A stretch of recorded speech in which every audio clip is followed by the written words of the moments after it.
All right, we are live, Griz Nation. This is the Fight on Montana podcast. Thank you for listening to us. We have a little side kind of thing going on now, but Luke is already down in Texas. He did not want to wait, so he jumped on a plane and is already there. No, he's not there. He is already there, but he's not down there for the championship game. He is visiting family. So we have Mother's Basement Dweller, friend of the pod, friend of mine, Michael Kemper. All you Furman listeners out there. Gotta love it. Gotta love it. So, Mike was at the game, the NDSU game. He's a season ticket holder, Griz fanatic as well. And so thanks, Mike, for filling in and at short notice and having us talk some Griz sports, man. Absolutely. It's good to be Luke's replacement. We'll see how I can do here. Oh, awesome. Well, to get to it, 31-29 overtime win. I know for me, I can't do any more overtime games. It is going to be the death of me.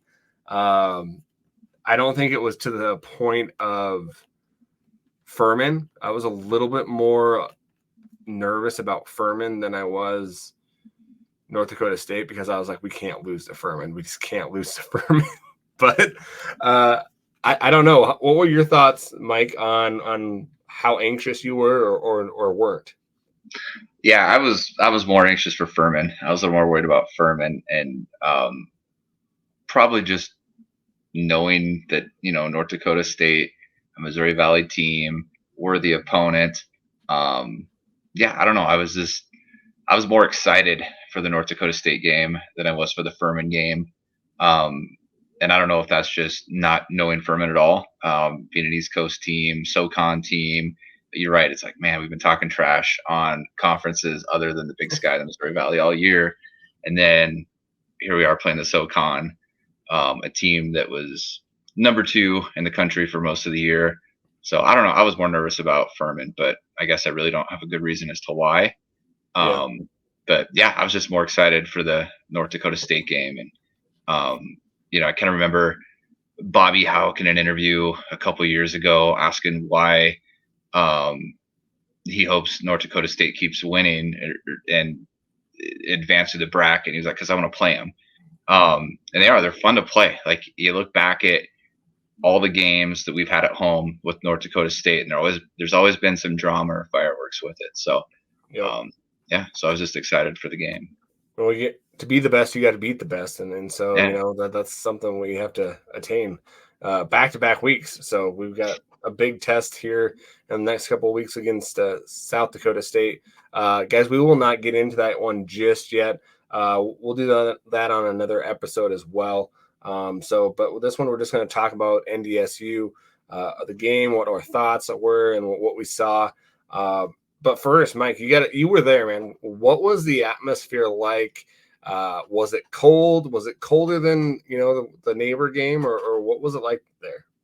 I think it was kind of comparable, actually. Like that inversion was sat in, at the beginning of the game. I don't know. I was kind of looking at the temperatures and before we were going because my wife and kids and I were coming up from Helena, so just trying to plan for the weather. And it's supposed to be like 37, a good omen for the whole game. But I don't think it really got there. It's just that inversion and everything. But I didn't feel cold, but I was busy watching a good football game, so I don't know. Exactly. Just looking at the stats, guys, here, give us some stats here. First downs, we were 1 above the Bison, 20-19. We had 2 penalty first downs, they had 1. Rushing yards, we were at 124 with a 3.2 average. They're 175 with a 4.4 average. Passing, we were at 160 and they were at 157. So they were getting a little bit bigger chunks in the passing game at 6.3 when we were at 5.3. Total yards, 284 to 332. This is the big one, and this is the 12th man, the Griz Nation. Penalties, 2 for 30 for the Griz, 9 for 60 for the Bison. There was some third downs that were greatly influenced by the fans, where they either got a penalty and it pushed them from 3rd and 2 to 3rd and 7, 3rd and long. So keep on doing that, Griz Nation. That was awesome. The decibel readers, I've seen probably about 4 different ones where they said anywhere from 115 to 122, which they better be start moving Go Griz up on that list of those stadiums as well. So third down percentage, which was a key in this game, we had to stop them on third down. 6 of 15 for the Griz and 3 of 13, sorry, for their NDSU. Fourth downs, they were 2 of 2 and we were 1 of 2, and we both had 3 sacks. So what were you seeing in the offense, Michael? Let's go offense first, and kind of what were you seeing in the offense? What weren't you seeing in the offense? And do you have any worries? Yeah, I don't know. For me, what kind of stood out for me was I'm just used to watching Clifton just take off all year long. Yeah. And he did a couple times in this game, but I feel like he was a little more hesitant. There was one key 3rd and 12 or something like that. Maybe it was even longer, where he took a shot at the end zone when he had some pretty open grass in front of him, which led to us missing a long field goal. So that one kind of sticks out for that. But I just felt like there was some hesitation by Cliff to just take off a couple times. Junior Bergen. I can't say enough about Junior Bergen. And I know, not just in special teams, but the offense as well. Like there were quite a few plays where it was hard for them to get him on the ground. He broke a few tackles. Like he had the one sideline end around where just he broke a couple tackles and made something more out of what should have been a very minimal gain. And then there's a couple plays too where he just keeps those feet moving, and these big Bison players just have a hard time getting him on the ground. So that was cool to see too. And we can come back to this later, but the drive home is like, how do we keep Bergen in Missoula? But he's just on a different level. It was awesome to watch him. Otherwise, I feel like the offense wasn't having much success right up the middle with their running game. They had to go to the outside. Like the first touchdown, Gilman, tossed to the right side, just kind of stretching that field. But I feel like the middle was not a very successful day offensively for the Griz. Yeah, well, and you mentioned McDowell. Just basically the decision making was kind of weird, because all year long we saw him run first, and hey, then I'll use my short intermediate crossing patterns where I'll throw at you.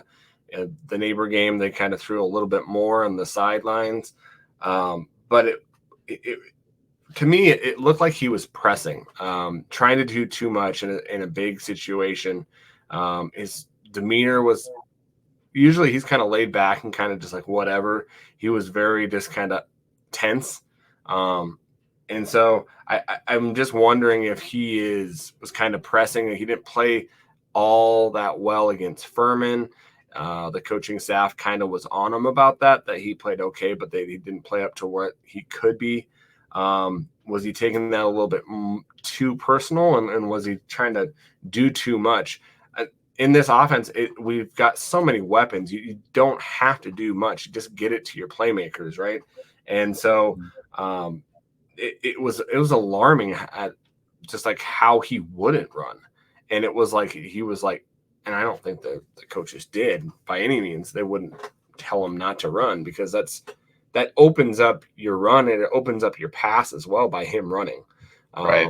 So it's just interesting on how that happened, because it totally bogged down the offense. And I will say this though, I feel like the second half of the season he's done a better job of extending plays and converting on 3rd and long to keep the drive going, by hanging on to it and being patient, waiting. But there were some times where I think that got him into trouble a little bit on Saturday's game. Like I'm thinking the second quarter, he was scrambling around. the Bison were just on him. He was trying to create something out of nothing,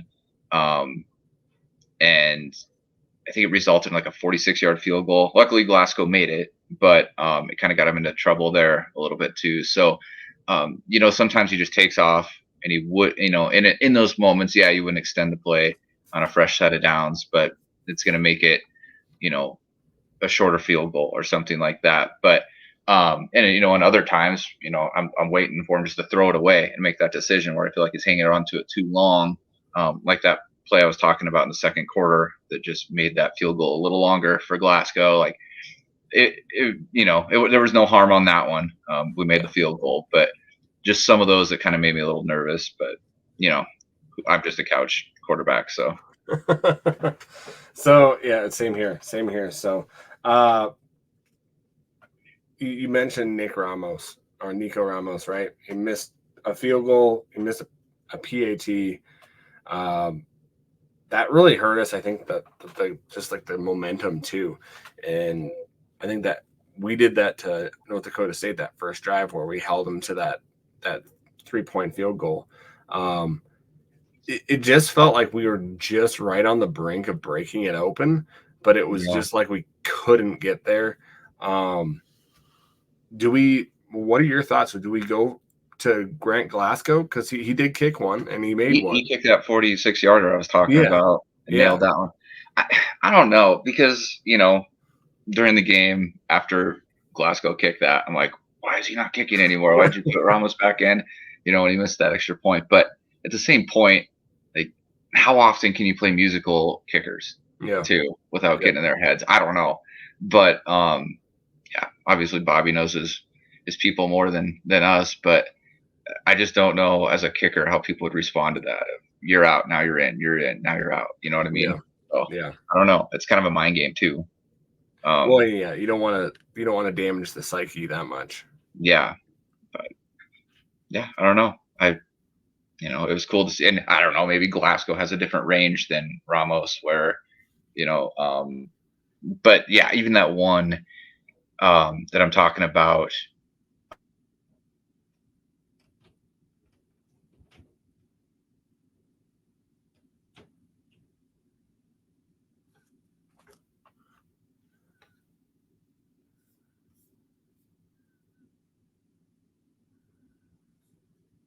We lost you, Mike, if you hear us.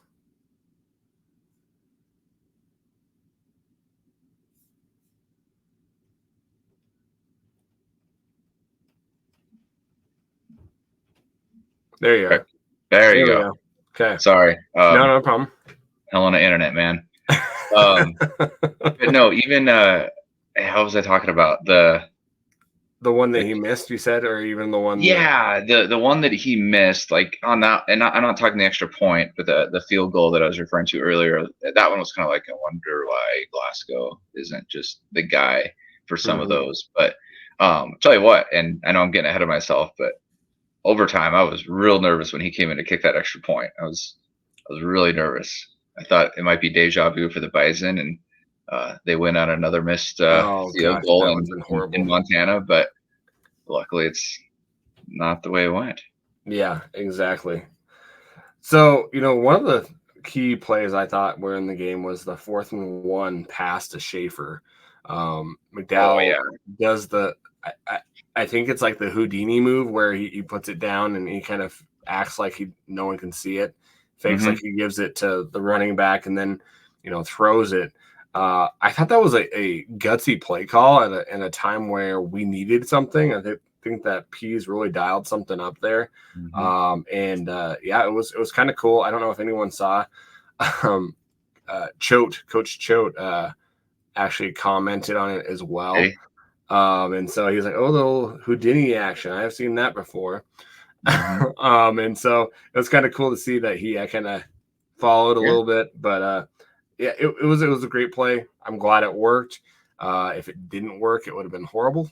But I thought it was an excellent play call. I thought it was perfect. Yeah. So, other than, McDowell struggling, you had the Keelan White amazing. I don't know if I'd use the word struggling. I feel like maybe reserved. I don't know. I don't know. I mean, he made some big plays in the game Oh yeah, too. Yeah, I don't know. I mean, maybe not characteristic from okay, what we've been used to seeing. I don't know. That's my opinion, but I yeah. wouldn't go as far as saying struggling because he there's a lot of good things in that game too from him. But if you take it as a 2 game sample size, right? And you look at the Furman game and the North Dakota State game, aren't there some things that he's struggling with though? Um, yeah, I mean, some decisions, I guess, but I Yeah, don't know. More the Furman game, I was kind of more like up in arms about some of the play calling, I guess, in the yeah, Furman game. Um, I was more worried about the play calls than I was with um, Cliff's performance. yeah. Because McDowell, he's 16 for 30, 160, uh, 1 touchdown and 3 sacks.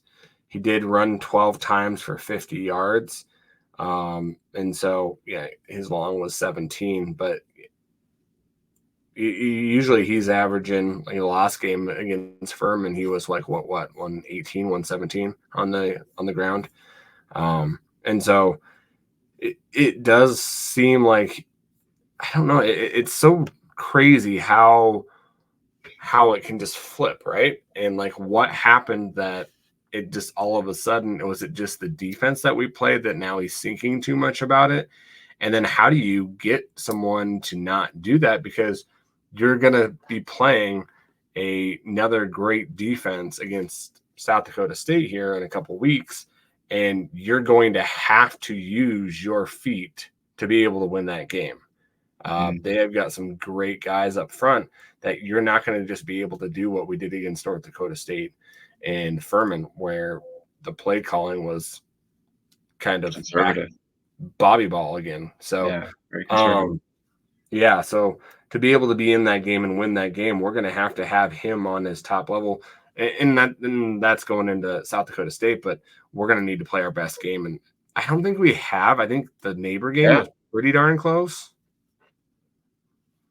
but yeah, Yeah, no, I think so too. And I think there's other variables to factor into, especially with Furman, like no Brown, very limited Chris Walker on the offensive line. yes, Like I said, a conservative play calling, but there's probably a reason for that conservative play calling when you don't have a lot of your key pieces, in that game. So, and that was the thing too, is refreshing to see Chris Walker back, just in a short week span, to his much bigger role hmm back in this game. So, they yeah, I and don't they know. I think said there's a Liam lot of. Brown was back. Did you see Liam Brown? I'm sorry, what was that? They said Liam Brown was back, but I didn't see him.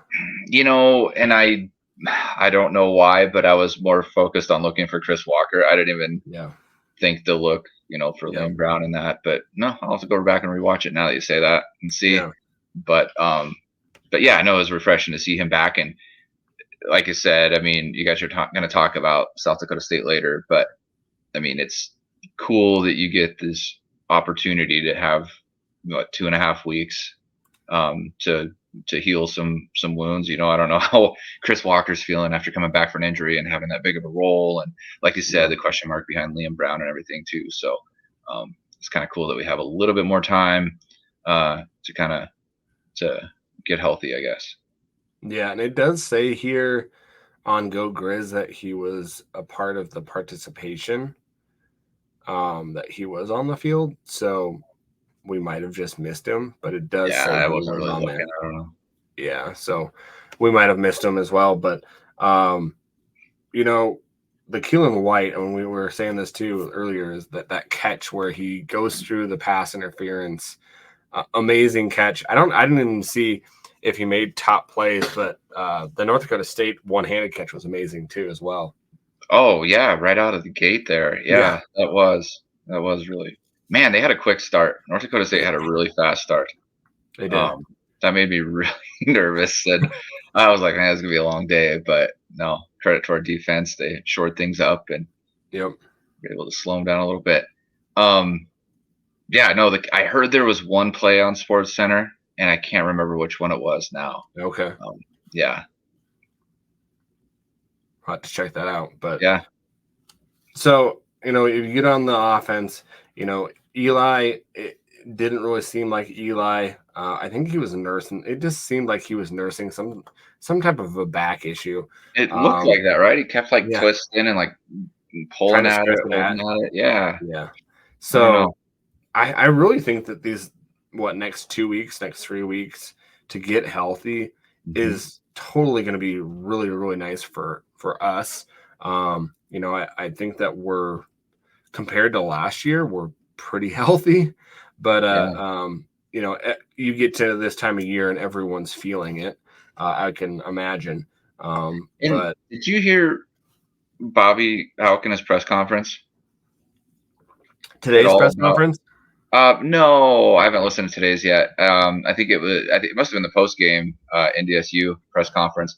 Somebody was asking him about, in the past you play the next week for the championship game, where now you have this set of weeks off, 2 or 3 weeks off, and then he just basically asked like, which do you prefer? What's better?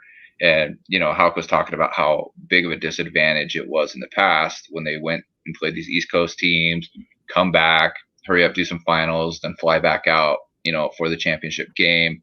To where this one they actually get, not only time to maybe aid some people who are dealing with something injury wise, but also to be able to go in and prepare a little bit for this game, because it sounds like in the past they haven't been able to prepare for it. I mean, I guess I didn't realize that in hmm. the past, but just with their travel nightmares of the East Coast. Yeah, one that logistically and statistically wise, like the Grizz haven't really won too many games on the road, playoff wise, anyways. But yeah, it definitely changes playoff wise. If you get Wad Grizz and you have that in your back pocket, it definitely helps you out. Yeah. Because on a neutral field, that would be probably even a closer game. Hmm. Um, it's just, yeah, I wouldn't want to face either Furman or North Dakota State on a neutral field, but that's just me. Yeah. Yeah. Agreed. And that was something else you were asking about, was the atmosphere with this game. And I don't know, it was kind of cool. Like Grizz Nation brought it. The fans brought it like they do. But we sit up, not the north end zone, but the northeast edition that they put in. And you're always seeing the north end zone standing, but I'm pretty sure the entire place was standing this time, Yeah. like the whole game. And I mean, they just never let up. I mean, the number of people that usually go out at halftime, it didn't seem to be that same high number of people going out at halftime. Mm-hmm. Up in my section, like there were still quite a few people in their seats. I mean, just ready to go.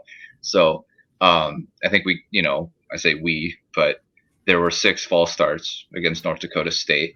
Um, some of those like 3 in a row in that north end zone. Just keep backing them up. Yep.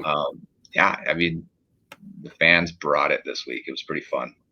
Yeah.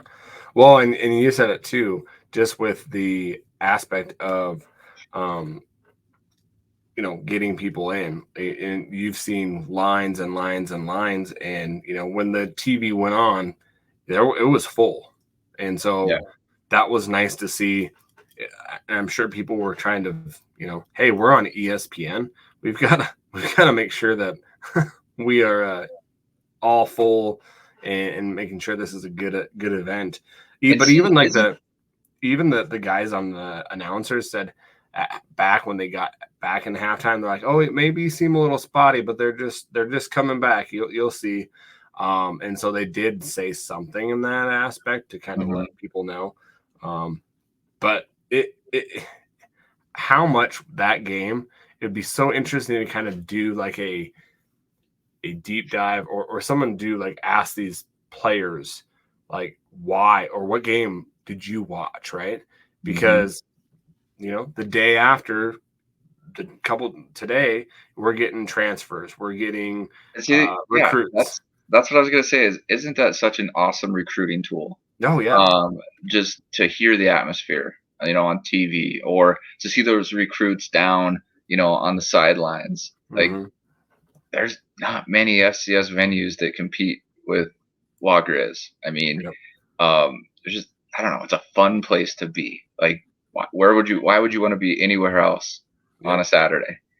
It's just a fun place to be. So, and I think you're right. Like I was looking, I know National Signing Day is Wednesday, but the number of commits just keep pouring in here. So, Hmm. would that be the same case if one, we didn't make this deep playoff run, and then two, if we weren't so exposed on ESPN2 this year? I don't know, but I think it helps a lot. And it's funny too, listening, like, again, at the end of the game, and then I think it was the start of the fourth quarter. Bobby was interviewed by the ESPN analyst and or the commentators, and you could tell he uses this as a recruiting tool too. Like Oh yeah. he talks up the university. It's this great place, which it is, Yeah. but he makes sure to get that out on national TV, and I think it's just, yeah, it's pretty cool that you know these games are on ESPN2, and then you just have the roar of the crowd right there in the background, and they pan across, and you see the crowd, just the stands full. Like, why would you want to be anywhere else on a Saturday? So, Exactly. Um, any other things that you saw on the offense? That kind of. I just feel like we have so many weapons. It's just do crazy to see. Like, yeah, Bergen is going to get a lot of the credit, and he should, because he mhm. caught some passes. And once he goes, man, once he gets a little bit going, it's just like you just never know when he touches the ball. You just don't know what's going to happen, and Yeah, it's so electrifying. The people around him start playing a little bit harder. I think, not that they're not playing hard anyways, but to know that anything could happen. Fonts, I just feel like he's just on that verge of just being able to explode. They're using Xavier Harris a little bit more, he which had I a rough really start to love. the game. Yeah, I really love how they're using him in the wide receiver and kind of having him go Yeah, out and stuff, which he can use his speed and his agility with that way, which he could be really good in the slot. If knock on wood, we do lose some people that I don't want to mention. I know. Yeah, But could that happen? But yeah, it's going to be interesting. yeah, and it's funny you were talking about the running backs there, because um, I thought that Nick Osmo was the harder back to bring down for NDSU.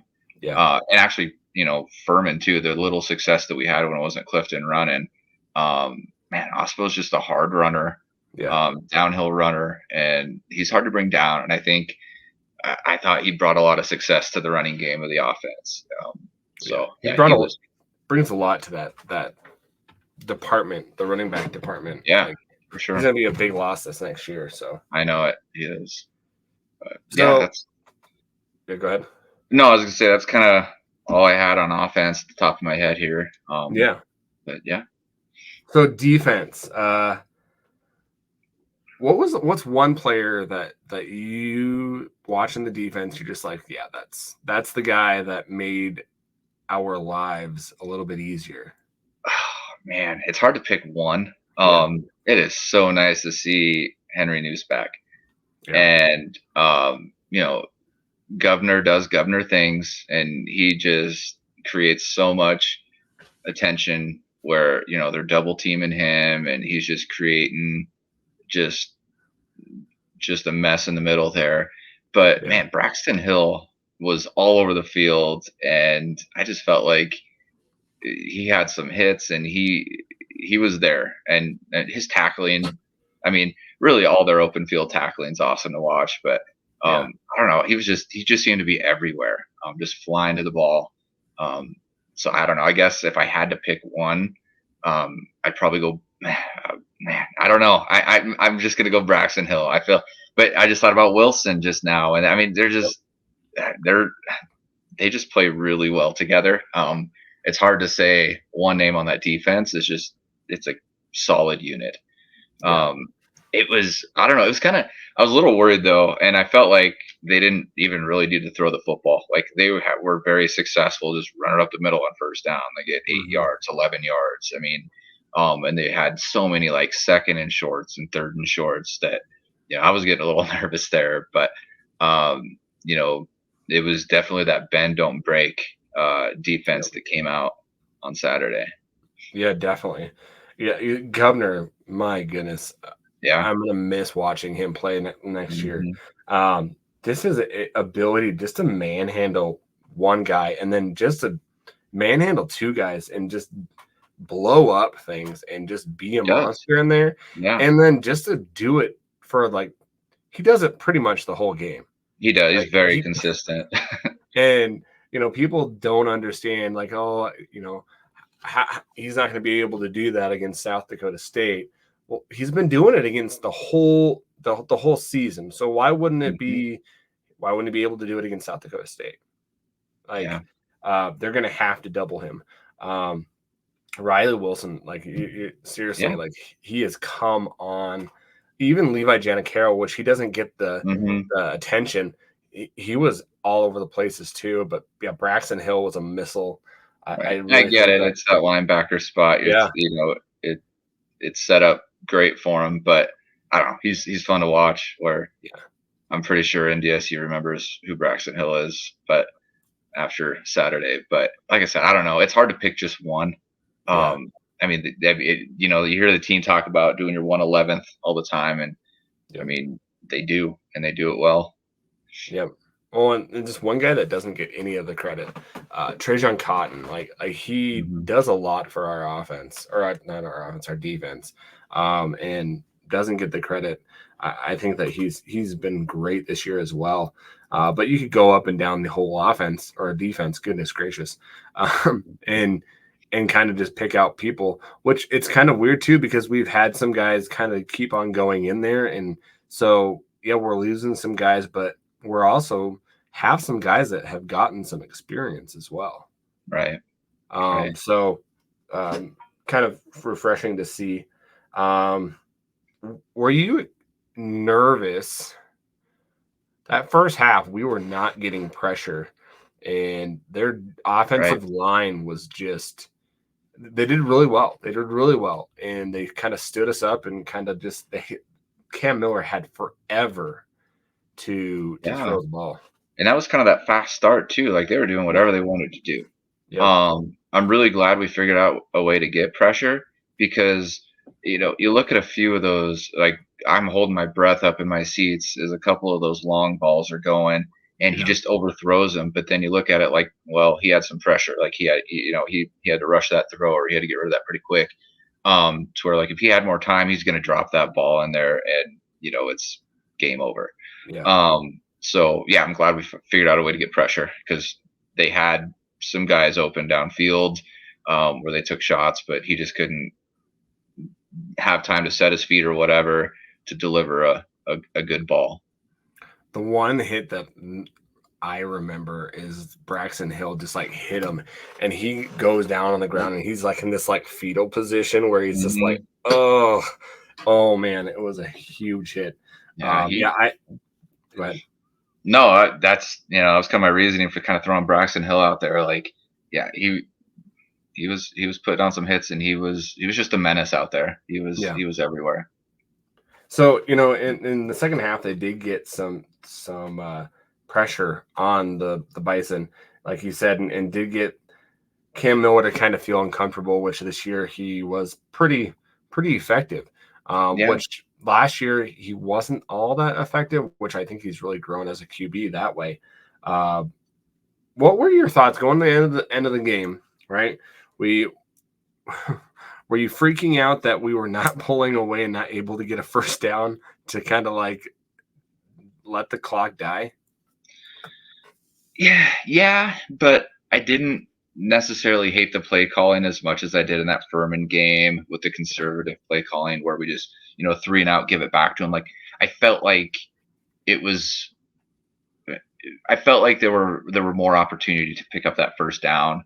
It wasn't just run up the middle 3 times and then punt it away. I felt Mhm. like so I don't know. I guess nervous, yes, but like I wasn't as frustrated with that. The thing I was frustrated about wasn't even on the offensive side. It was defense. That number 9 quarterback that they bring in. Yeah. I want to go back and watch the game and just see how many times he didn't keep the ball because every time he was in there, I feel like he was the guy, and he'd pick up Hmm. big yardage. Oh yeah, So like that was kind of frustrating. It's like, well, here's 9 at quarterback. You know what he's gonna, it's yeah. him. Follow him, spy on him. Well, But it yeah, was like either way, he didn't throw the ball. He might no, have handed it off, but a and that's what lot I of want the to go back and times, look at. I don't even know like if he did. maybe once or twice, Right? Yeah, either he got like nothing, like 1 or 2 yards, or he got like 10, 15, 20 yards, he did. Yeah, like yeah. overtime touchdown. Like he was not, that wasn't even touched. Like he was just gone. Mm-hmm. So That was, yeah. I don't know. It was, looking back on it, the defense gave up, a big yardage chunk and then had a big play. It had a yeah, big defensive stand after that. So I don't know. I can't be too frustrated with it, but just looking back on it, I was like, man, that number 9, like every time he had the ball, yep. like he would, yeah, he'd make He's a something happen. he's a big guy. On He is. the ESPN, they would say that he's the North Dakota State Tim Tebow. I heard somebody reference that. Yeah. Yeah. But yeah, he was like 230, 235. So I'm sure that he'll play a lot more next year. But uh, Right. yeah, going into that, second overtime, Mhm. I was pleasantly surprised. The last game we didn't win the toss, and they had to go or they had to go be on offense, right? So Mhm. this week we won the toss, and they elected to play defense, which that's what Bobby's going to do no matter what. He's always going to do that. Yeah. And so I thought it was a good gamble. We finally won a toss, which was always nice to see because it feels like we never do. Right. Uh, but were you nervous? What were your thoughts going into overtime again? What were your thoughts going into overtime? I wasn't very optimistic, but it was more so just knowing how good North Dakota State is in the red zone, Yeah, and just seeing some of the issues we had against their running game. Yeah, I was not feeling good. I was like, man, this isn't a team we want to go to overtime with. yeah, But yeah, I guess it worked out. But yeah, that's kind of what I was thinking. But it was kind of interesting. So at the coin flip, when we won the toss, so we elected to go on defense first. And everybody knew they were going to the south end zone. Like you see people like trickle from their seats and running down, trying to get to the north end or to the south end zone for it. So, yeah, I don't. It didn't matter. And that was a thing too. I got really nervous after their first play. Again, no, it one wasn't. play. I think it was Yeah, number 9 yep, again. yep, Runs it to the house. So, 25 um, yards. yeah. So I was a little pessimistic going into overtime. I was really pessimistic going into the second overtime. Um, but yeah, it was fun though. It was fun to be at. Yeah, the one pass that that McDowell did see and throw a really good one was that kind of flare out to Bergen where he just took it and we scored on that one Hmm. to tie it up, which was nice. And I think that was where you were kind of nervous about the extra point, Yes. trying to make that 23-23 all game, Yes. which I didn't think. I thought they would have like done another coin toss, but they don't. They go Mm-mm. whoever had it last gets it Right. again. Right. Uh, which But you switch ends of the field. yeah, but if you're the home team, that doesn't really matter.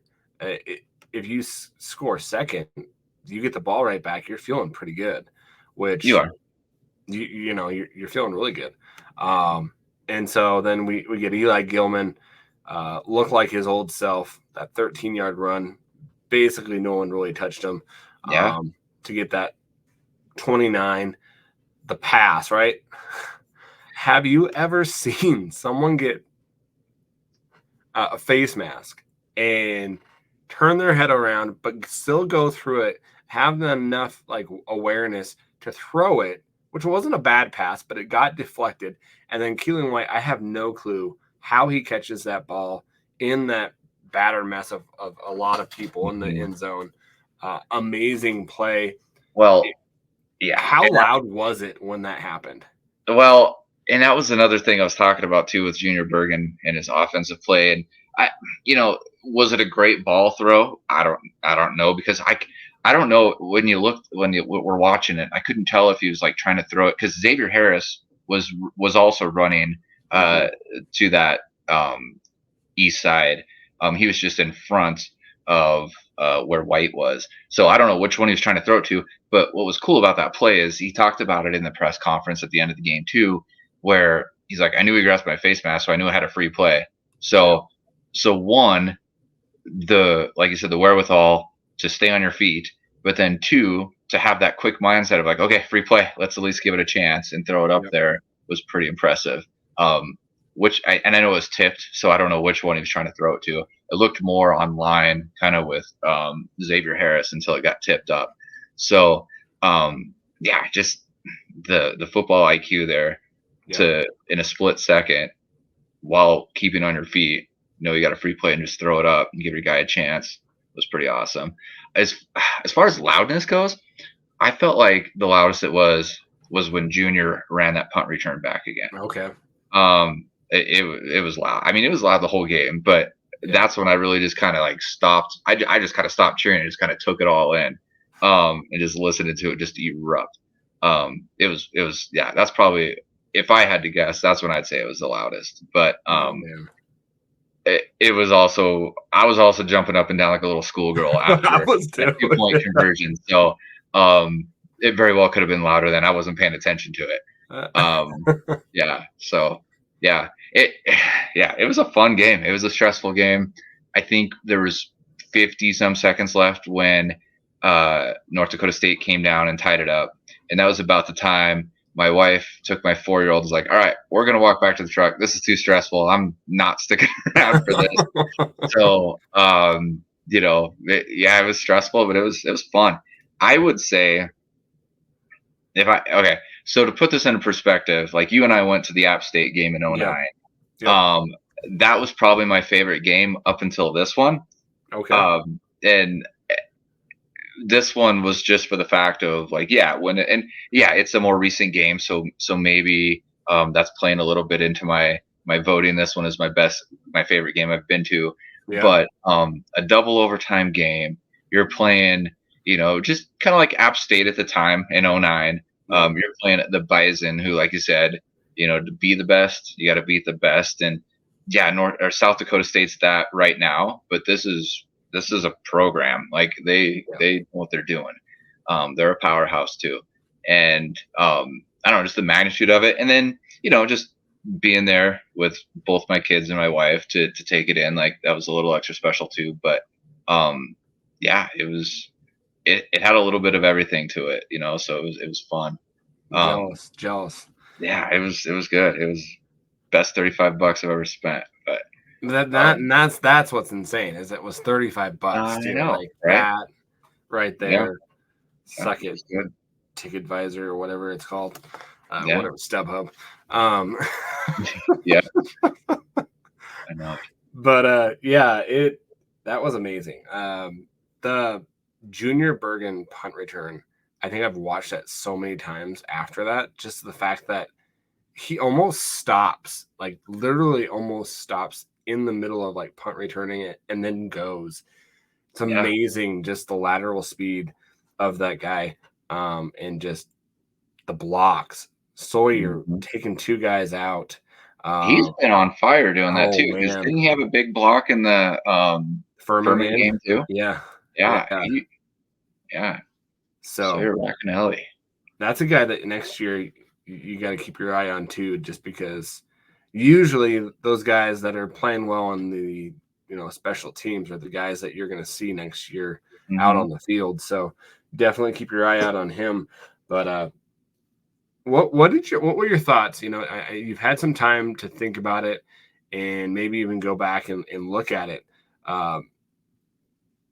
It was weird. It's weird on the ESPN because when North Dakota State is running their 2-point conversion, it's almost like there's a flag, like there's a stall in it, and then you hear this on the rule, the field, the ruling is interception, and then all you hear is interception, and then all you hear is boom, boom, like fireworks are going off. Everybody rushes the field, and it's gonna you're gonna have two sides say two different things, right? So was there pass interference? Was he falling down? Was he engaged? Like a tight end or a wide receiver engaging with someone. That whole game, they were letting them play, which I was really happy for. Yeah. This is such a big game. You got to let people play on both sides. What were your thoughts, man? So when I saw it live, there was a Bison fan sitting pretty close to me, like one row in front, a couple seats over, and I heard him say, "That's pass interference." And that moment, I was like, "He's right." Oh no, what? So like I'm just like doing this because like everybody else is cheering and everything. I'm like, I don't know, are they gonna call it? Are they gonna call it? And then like I said, fireworks went off, students rushing the field. So I don't know, maybe they're like, well, this is too much to clean up. Screw it, touchdown or interception. Exactly. We're done. But looking back on it, like I would say that's not pass interference. I would say if there was any call, it would have been a holding call, which I know it still would have given them another shot. However, somebody posted this today earlier. And I kind of saw it too. Um, in some videos that I saw on Facebook of it in real time, but it almost looks like their it must have been their tight end that was out for that route, but it almost looks like he pulls down on Corbin Walker's arms, Mm-hmm. to where it's like that could almost be offensive. And then I watched somebody posted a slow mo video of it, and it does look initiated by the tight end, and I'm not trying to put on maroon glasses here, but it did kind of look initiated, by the tight end to where watching it over and over again on social media, I'm like, I'm feeling more okay with it than I was watching it live. Because watching it live, yeah, I was like, that looks like there's something there. As a Grizz fan, if that was us, I would have been pissed if they Yeah, didn't call anything, But looking back on it on social media, I'm okay with it. I think it was the right call, so to speak. What'd you think?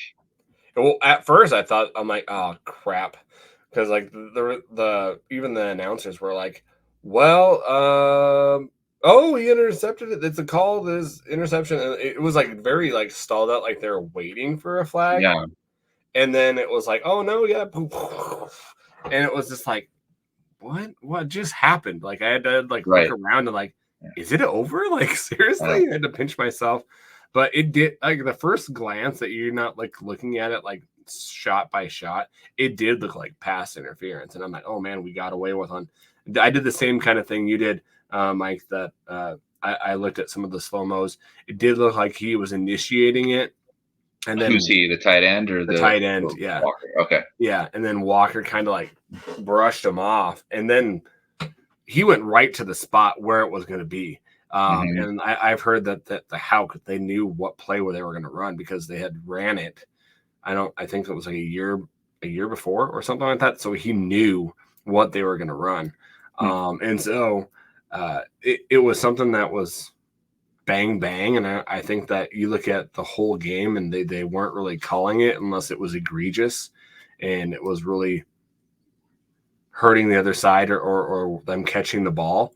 He could have went through it and pushed him away and still, got up and probably caught that ball. Mhm. But he didn't. Was looking around for the flag. And yeah, I don't even know if he would have caught it either because Well, yeah, their tight ends did not catch the ball at all. sure, sure. They dropped so many passes. Yeah, So yeah. No, yeah, you don't know what's gonna happen, but, yeah, yeah. Even if they would have called it, who knows what would have happened on the retry, yeah, you know? yeah, But, definitely. yeah, I don't know. I mean, like I said, I would have been furious if it was the other way around in the stadium, Yeah. but rewatching it, in slow-mo, I was like, "Okay." I'm I wouldn't be as furious if that was my team, I guess, now watching that. But I gotta say this too, like I said, I was sitting around some Bison fans, like, not once after the game did they start complaining about it. Like, they're just Awesome. like, "Yeah, like, I got some fist bumps out of there, like, awesome game."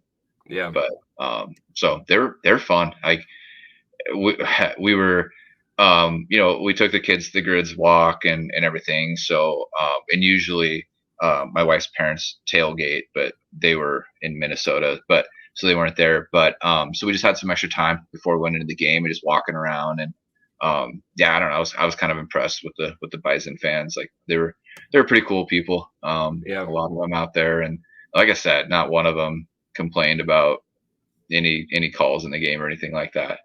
But speaking of calls, um, how about and I know we're kind of jumping all over the place here, Yeah. but how about the roughing the kicker on the punts in the third quarter? I Um, loved I loved how he like faked it and like totally was like smiling and like looked up and like what like when he knew he got it, he like stepped up and was like, "Oh yeah, I'm good." was he smiling when he got up? Oh, he was totally smiling ear to ear, and like the ref looked at him and was like, "Yeah, you got it. It's okay. You're good." Yeah. Oh, I saw him pop up. I'm like, okay, all right, good. Yeah. Good acting job. But I don't even. He probably didn't even need to act. It looked like it was the Oh right yeah. call. Well, even Regardless then, if he's hurt or not. yeah, But they even went back and like did the replay. They're like, "Oh, nice acting job," and then one of the main guys was like, "Dang, he didn't really need to act for that. He got hit yeah, like." He got hit pretty hard, and so it was right, good that he didn't get hurt, but he right. did get hit. The penalty's not dependent on if you get hurt or not. No, So, no. but I get it. Sell it a little bit. Yeah. But if it was me, I'd make him bring a cart out and cart me off. But There you go. like, why Like not? If you're gonna sell it, why not? like the offensive But, charge in yeah, basketball, right? yeah, exactly. But yeah, no, that was something. And then their fake punt on their end, um, Yeah. man, that was a little scary there. Like and then the late hit out of bounds. Man, Oh, they that's get an extra 15 yards on that too. yeah, That that's twice in a row too, because we did that against Furman too. yeah, that was a scary moment. He asked me if I was nervous. I was really nervous after that. They thought like our defense did their job, and then they're back at it. So I was um, really impressed by our punt coverage that how they reacted so quick because it looked like there was no one on that side, and it was like they got some good yardage, but it closed up pretty quick. mhm, Because at first I was like, oh, there's no one in front. That's a touchdown. Like there was no one. sure. But yeah.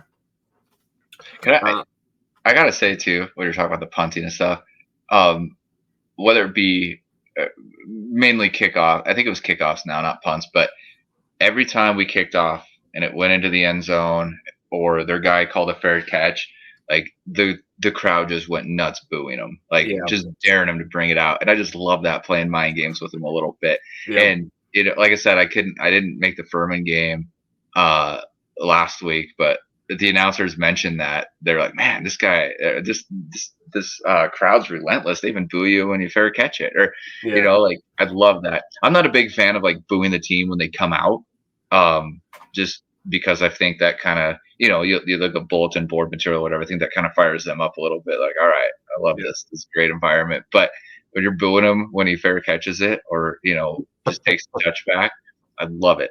Yeah. Yeah. You could definitely hear it too on the replay or on the broadcast too. So it was awesome. Yeah. Any last thoughts, Mike? Any last thoughts on the game? Oh man.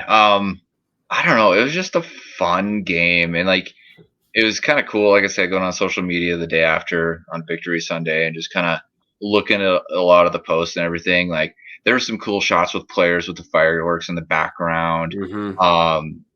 I don't know if you saw the picture from the M that a photographer took, Oh yeah. but yeah, wasn't that cool? I So mean, Brian Christensen, I was going to mention it because Brian Christensen photography. If you guys have not seen that, it was so cool because you got the inversion kind of what happening, but you kind of to see like the stadium kind of through it all. It was a beautiful, beautiful picture. I even thought like it should be like come to Montana or be a Griz where sky is the limit. Like that would be a good poster for getting people here, or even for like the big sky, like sky's the limit, right? I was thinking like the Field of Dreams where the baseball player's like, "Is this heaven?" And then Kevin Costner's like, "No, it's That not would be right a there. good one too. No, it's Montana." Yeah, But that would be a really yeah, good one. right. But is he the same photographer that did the picture of the F-18s flying over Let the me Grizz see. Cat game where we couldn't see him but we could hear him? Oh yeah, you could definitely hear him. Let me kind of I was look. just curious because that was a cool picture too. He's on a roll. He should just stay up there for Yeah, those games. But there we um, go. Sorry, people. I'm looking. you're good.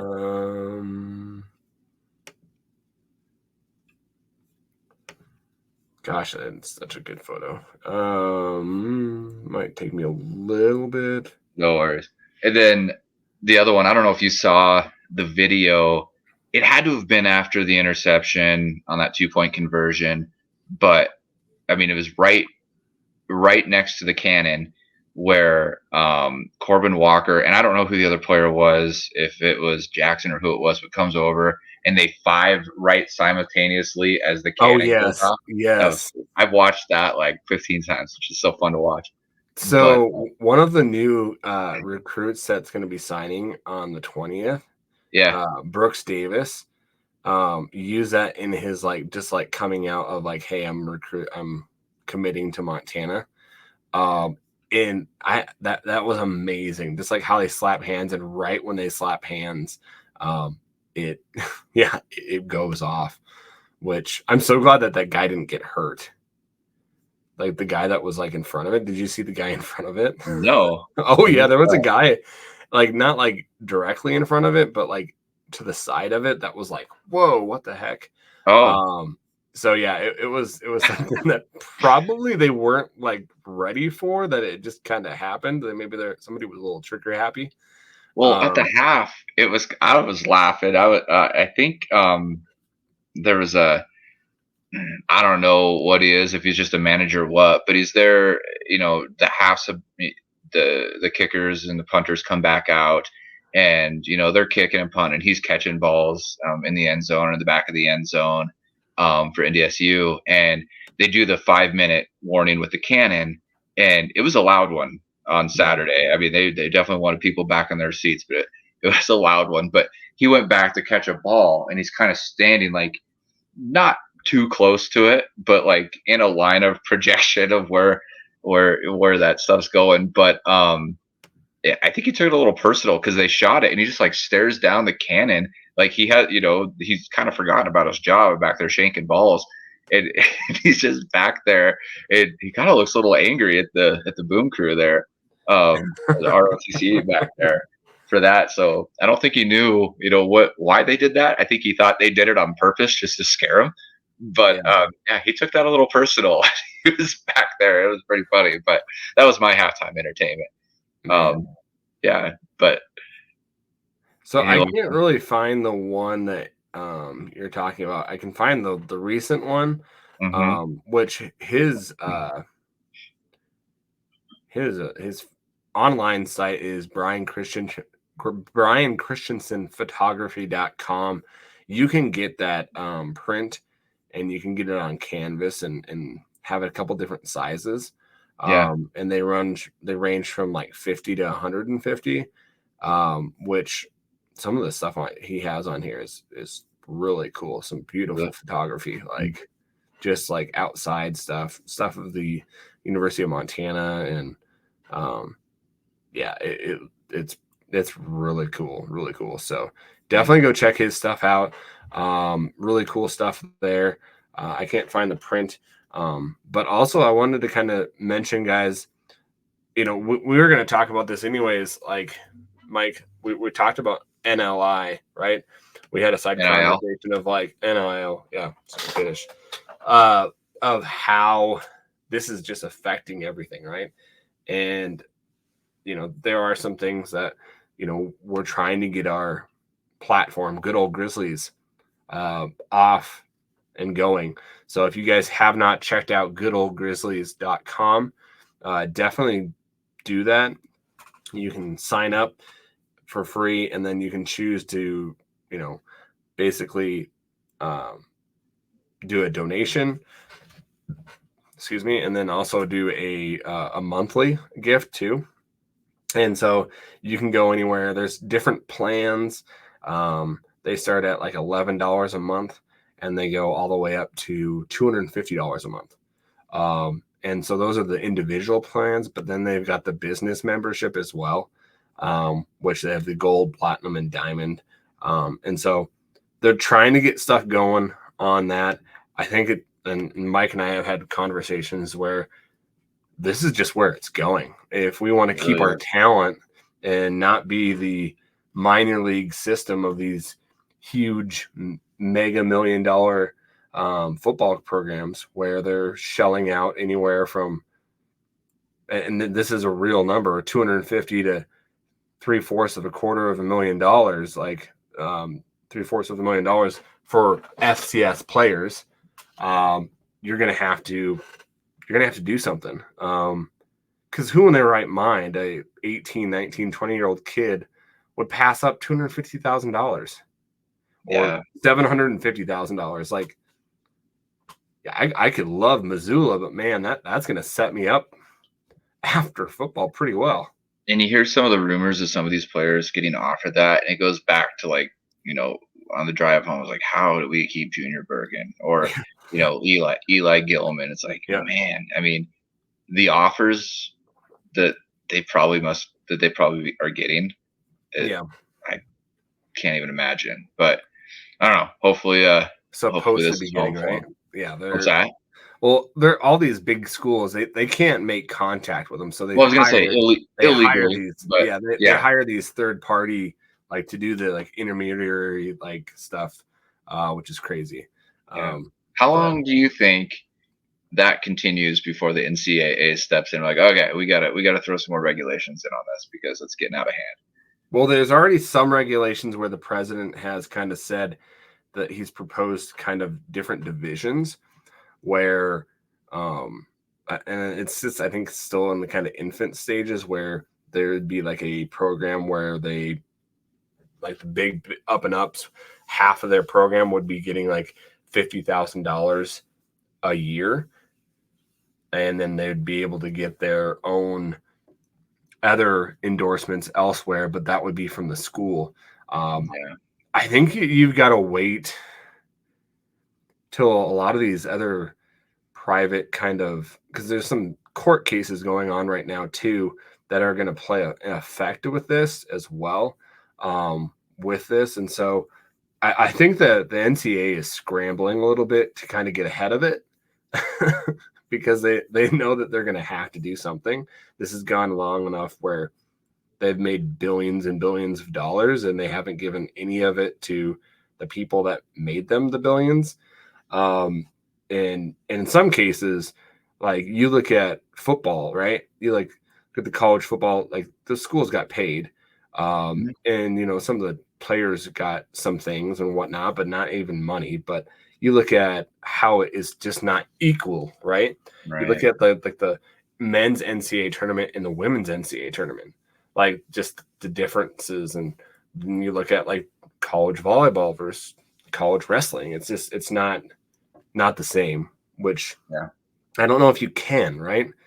Your bigger sports if you bring in more money, I don't know if they can be the same, but that's like another whole different topic. But getting off topic here, but no, I just after that game, I was like, man, I hope we can hang on to a couple of these players that I'm sure are just getting some under the table offers.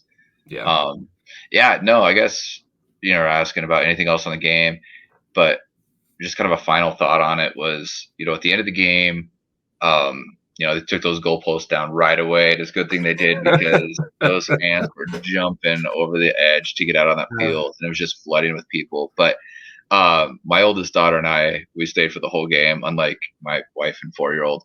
They saw a lot of the game though. Like when they left with 50 seconds left, my wife was like, we stopped at like different places to tailgate that had the game on the TVs, so we watched as we walked back to the truck. But anyway, no, is my oldest daughter and I are there. I just looked at her, I was like, take this in because this has not happened here since 2009. So just take this in because this doesn't happen every day. No. So that was, I don't know, it was just kind of a cool moment to watch. Just and just to reflect back on the season, like Yeah. I was one of those naysayers, after Northern Arizona, even after the Idaho State game, I still was just like, I don't know. Yeah. This is going to be a long year. And then just to flip it around and turn it around to get to this point in the season, um, where you earn that number 2 seed and then you hold up to it and you win throughout the playoffs. Yeah, it's just been a real fun season to watch kind of just unfold. Yeah. Yeah, I guess those are kind of my final thoughts of when I was just watching, people, not even just the student section. Like there's, Grown people, people. oh yeah, older than me jumping off the edge there, and they made it. They made it. They made it to the ground, and both limbs still intact, and took off to the middle of the field. So That was awesome. Yeah. Like, and I don't, if you're lying to yourself that you thought after that NAU game that you thought we could make it to the championship game, I think you're full of it. Because I only think the players inside inside that locker room probably knew that they could change it around and flip it around. It would really be hard to kind of, oh yeah, I believed in it. Like I don't believe that. That's a little BS, I think. yeah, But it was an amazing turnaround. And to beat the neighbors by 30 points, 37-7, the way that it happened was amazing. Yeah, it's awesome. I yeah, love being able to go to work and kind of rub it into neighbor fans. sure. So And I'm even sitting here like thinking about that now. I was like, man, how did Houck finish third in the Coach of the Year I know, right? with that storyline and that turnaround of the year? But yeah, I don't know, and I don't even Well, know the coach like the coach that won it. Who he'll do get you to play know? him. He'll get to play him. Oh, is it the South Dakota State coach that won it? Okay, Yeah, I yeah. didn't know who won it, Roger but Rogers all won right, it. Yeah, yep. yeah. So he'll get to Well, play him. there's that then. I guess that's Yep. that's fair. That's Yeah. fair. He won it. I He mean, did go undefeated, right. except I mean, they're playing on a whole defending different national level. champions. But he did inherit a lot of those guys. That's But true. That is very true. like, did he have like a lot to do with it? All Yeah, right, and I maybe. mean, yeah, I want to see a coach that has like how to turn it around a little Oh bit, yeah. where you know you don't have a great showing against Butler. You narrowly escape Ferris State. I mean, Yep. and then you lose the NAU. Idaho State was a lackluster win, and then just to turn it around and turn it on. I mean, Yep. to me, that's really impressive. Yeah. But yeah, and And then the who took fashion that second you in that? won those games, too, Yeah, 40, they weren't even close, 40 to right, nothing, 35 right. to 7. Yeah, yeah. So Who yeah. took second in that Coach of the Year award? Let me look. FedEx. I think it's called the FedEx, right? Coach of the Year. I don't remember. I don't know. I'll I look was it kind of up. surprised it was out already. Well, usually I thought that they did it like right when they Yeah, like down and like right before the game they or the game. But right because they take them with them. Yeah, like yeah. I remember the year Trey Lance won the Walter Payton Award. Yeah. Was it Jerry Weiss or Walter Payton Award? I think it was I don't know, but I don't know, Jerry Rice maybe. whichever award he won, like he Yeah. wasn't there that night because he was preparing for the game the next day, right? Like Hmm. I thought they did that too. Like they did it the night that awards banquet the night before the championship game, but which I don't know. I kind of like that because would Bobby Houck have been higher up on that list? That he did make that run all the way to the championship game. I don't know, but um, I don't. Yeah, I don't know timing on when the voting happened versus when it's happened in the past. Just that later award ceremony or not. But um, yeah, I'm trying to find it here, but yeah. And I was just curious. Not a big deal, I but found like the coaches that are in it, the finalists. Um, but yeah, hmm, I found the finalists. I'll have to look at that up, but yeah, it was definitely it's crazy, right? The awards definitely kind of ran kind of through, and we got a lot of the awards, and ultimately, like I think that we deserved it. hmm, Um, it's it's hard that Gilman has had kind of two hard games, and I think that people are kind of ragging on him because freshman of the year, and he hasn't really done that great, but he's had probably two good defenses. Yeah, I mean, having his number. Yeah, and nobody had success running against Furman. Yeah. And this one too, like you said, there were a couple parts where it looked like he was hurting a little bit and his back was bugging him a little bit. Yeah. I mean, he still had 2 touchdowns in that game. I don't know what he had for yards, but yeah, I'm not worried about him. I think he's just fine. He's gonna be just fine. But yeah. So I will say, yeah. Oh, I was just gonna say, I have seen some comments on Facebook, about the whole debacle tickets was, and how people were talking about, we need a stadium expansion, and just being at these games when they're a sellout or near a sellout.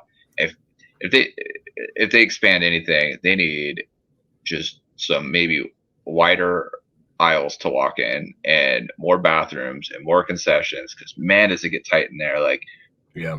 I'm not complaining. I'm just, it's great to have everybody there, but I know people are looking at more seats, but I think if they expand, they gotta go with more bathrooms, wider concourse. Yeah. And yeah, maybe. And I guess not even more concessions, but maybe open all the stands up too, Yeah, and I think before that even happens, I think what will happen more, the money, right? You got to follow the money. I think you're gonna see boxes, right? You're gonna see more boxes, which like suites. Haslam's talked about too. Yeah. And then also just the communications area where if you have ESPN2, like they were crunched in there.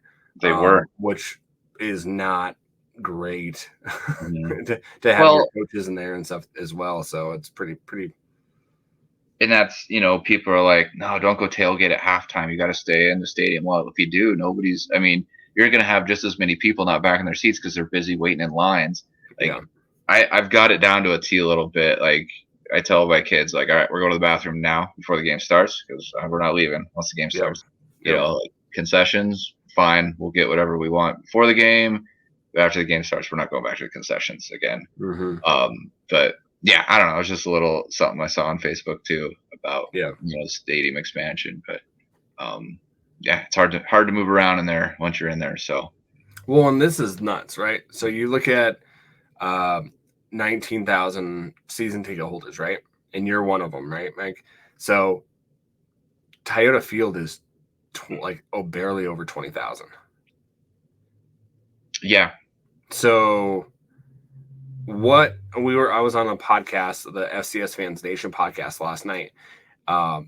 What do you think the split is going to be for Montana SDSU?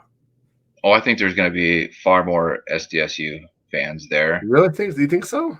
I do. And the reason why is, like, how many Griz fans were confident enough to buy tickets to get down there, early on in the season versus South Dakota State fans? Like, I feel like they've had more time to get their seats, to make the arrangements to get down there. But I'll say this, and I was actually thinking about this today. So in 2009, when we played Villanova for the national championship, I went to Chattanooga for that game. It was kind of by chance. I wasn't there for the game. I was actually coming back with my old EMT boss.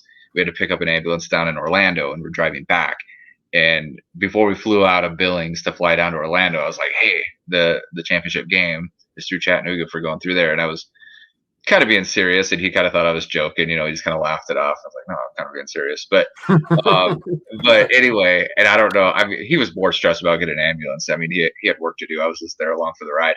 But I remember we were in Atlanta at the time, and then he's like, so when's that Grizz game? So we ended up going, but it was just weird because, like, it was a last minute thing. Like, yeah, let me see if I can get on, get tickets. They were cheap tickets. Yep, you can get tickets. I mean, we drove, to Chattanooga for the game, paid $10 to park, walked into the game, and there really wasn't a lot of people in the stands at all. In fact, I guess at that point I was pretty naive to FCS football still, to where I didn't really realize how special Go Griz was, because like this is a national championship. It was kind of a snoozer, Yeah. kind of an atmosphere, you know. But I guess what I'm getting at was it's I kind of feel like FCS football is still kind of on the rise, just kind of comparing what it looked like in 2009. Like it was easy to get tickets. Like there were so many empty seats at Chattanooga. Mhm. And granted, I don't know what the seating capacity was at Chattanooga versus Toyota Stadium, but the fact that you're seeing people online like, hey, how do I get seats? How do I get seats? Are any seats available still? And the amount of money people are willing to throw down to get to this game, like I don't know. I feel like FCS football is on the rise as far as excitement goes now compared to where it was in 2009. Yeah. So it is kind of cool to see, even though you have, you know, like these teams leaving for other conferences. You know, we lost App State, you know, who we beat in that semifinal game in 2009. Yep. Sam Houston State. Like, yeah, there's these teams leaving, James Madison, but I don't know. It just seems like the excitement's still there, and the want is on the rise. Like it's harder to get tickets to these games. It's not like 2009 where you can just drive up and get a ticket last minute and go into the game.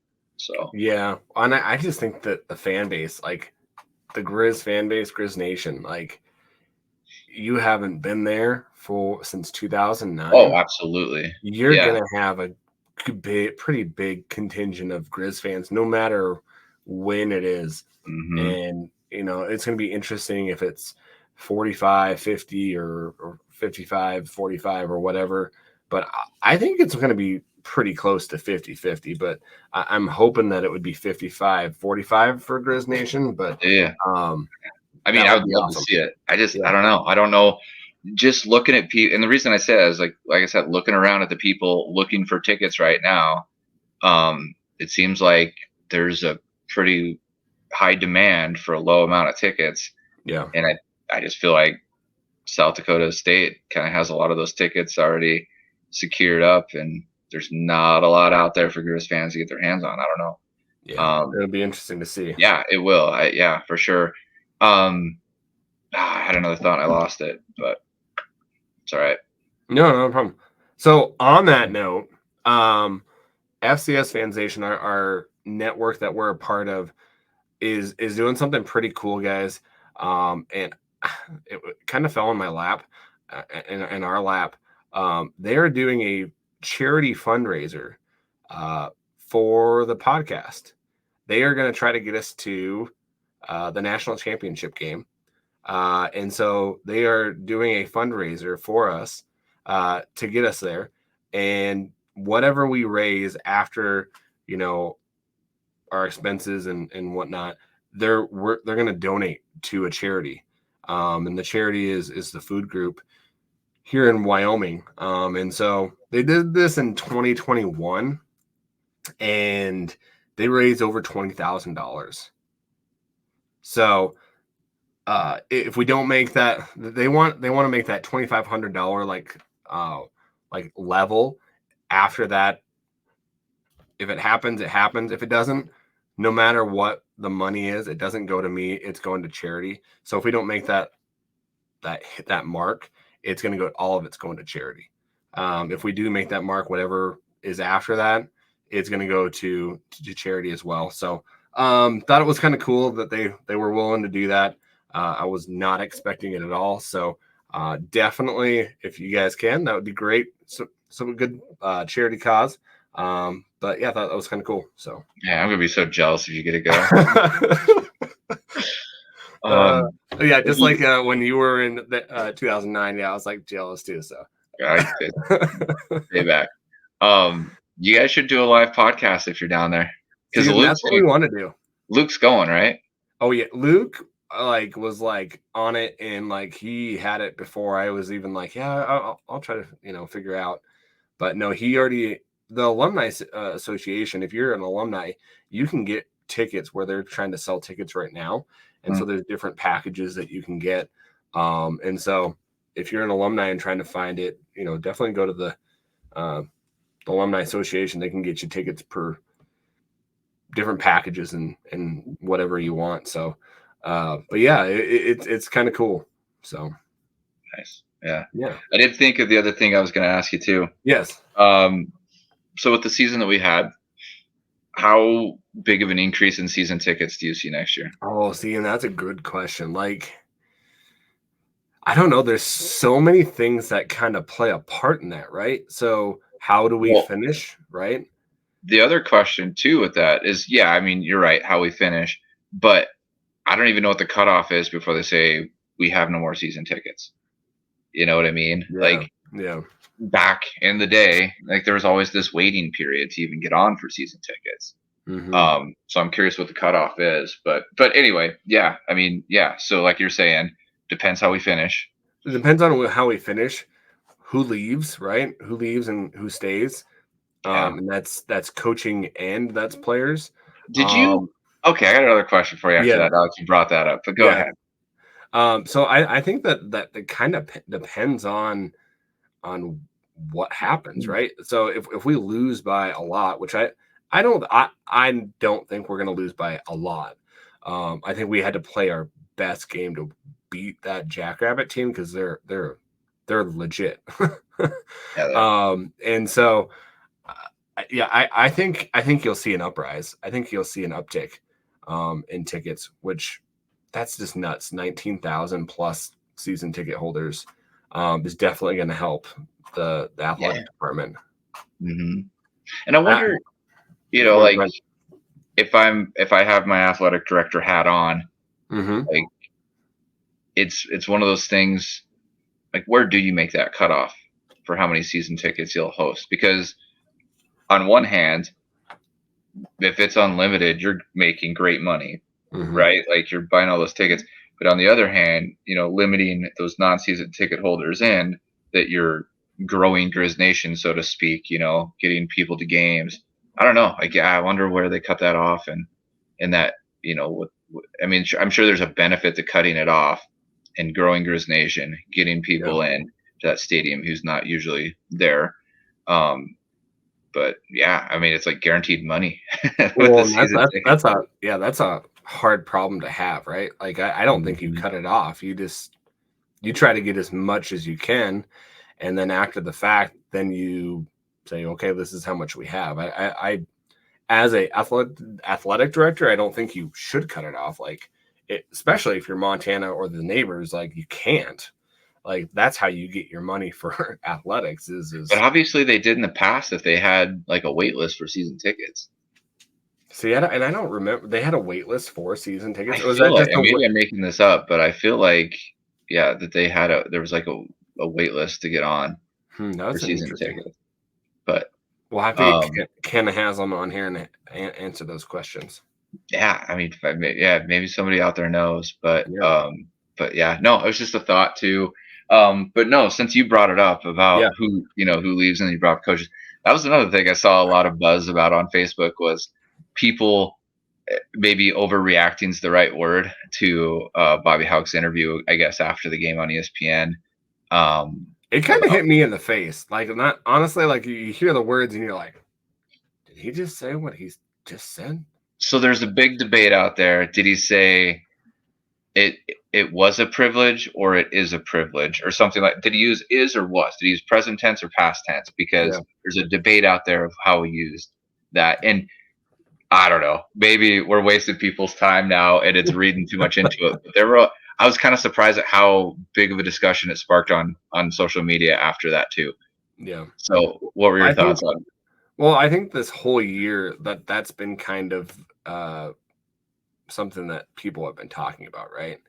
Hmm. I think that the, like Hauk not having a contract and like they're not really negotiating it. They're kind of waiting until the end of the year. There's But rumors flying around. and I think There's that's kind of where that comes in though, yeah. is he was I think it was an Inside the Den podcast with Riley Corcoran Oh yeah. where he addressed it one time, and he Yeah. said, people assume there's not already a contract on my desk, and people assume that I want to sign that contract. So that right there started it all, really. Oh yeah. Oh yeah.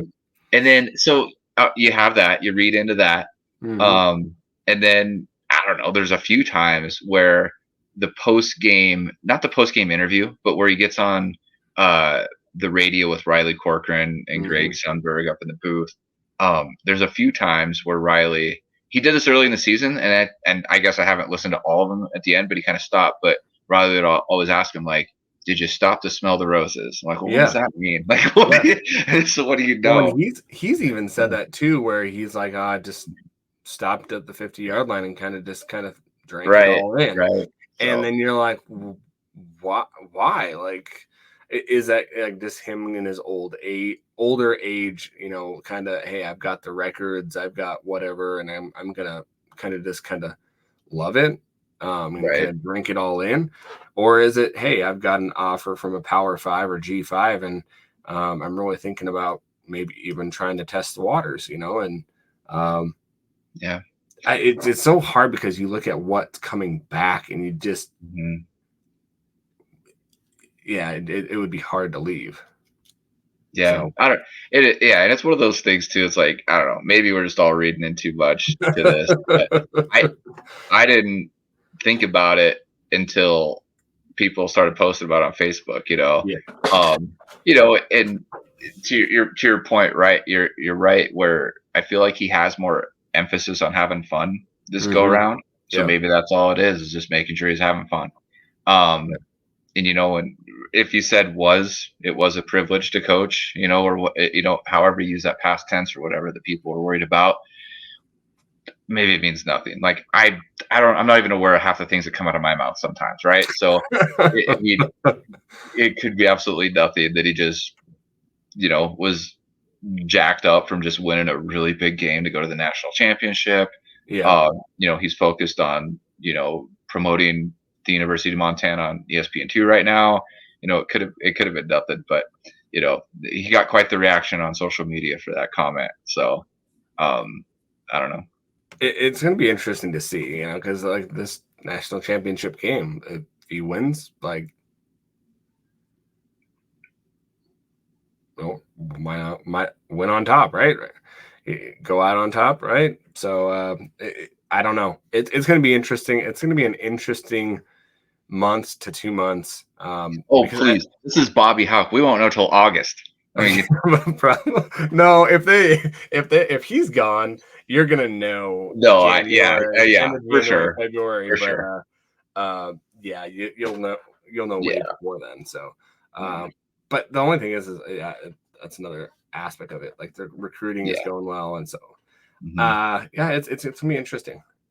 Yeah, for sure. Yeah, I don't know. I think that's all I got. The only things we didn't cover in the game were the fumbles, I feel like, but the butt fumble, fumble from North Dakota State that I was like, and then the fumble by who was that fumbled? Ah, man, I don't. No, it was Fonts that fumbled, wasn't it? You're right. It was. Yep. And then that's when McDowell like dived in there. The ESPN broadcast didn't know who dived. And I was like, how do you not see that? It's McDowell dove right in there and saved the ball. So, it was that was a key thing too, because they turned over the ball a lot this season, and to not give the ball back to them was important. Yeah, for sure. Well, Mike, I can't thank you enough for jumping on here last minute. Yeah, you bet. Sorry, we kind of bounced around tonight. You got to get Luke back on here, stay more organized. It's all right. It's all right. Or Walk On, right? Isn't that his name? Walk On. You're Pop Warner, right? There you go. I'm Pop Warner. Yeah. I know I'm the Supercuts man. Supercuts are in the mother's basement. So and we get paid. We get paid for this since we're like pros, right? So, Griz Nation, remember to rate, review, and subscribe to the podcast wherever you get the podcast at.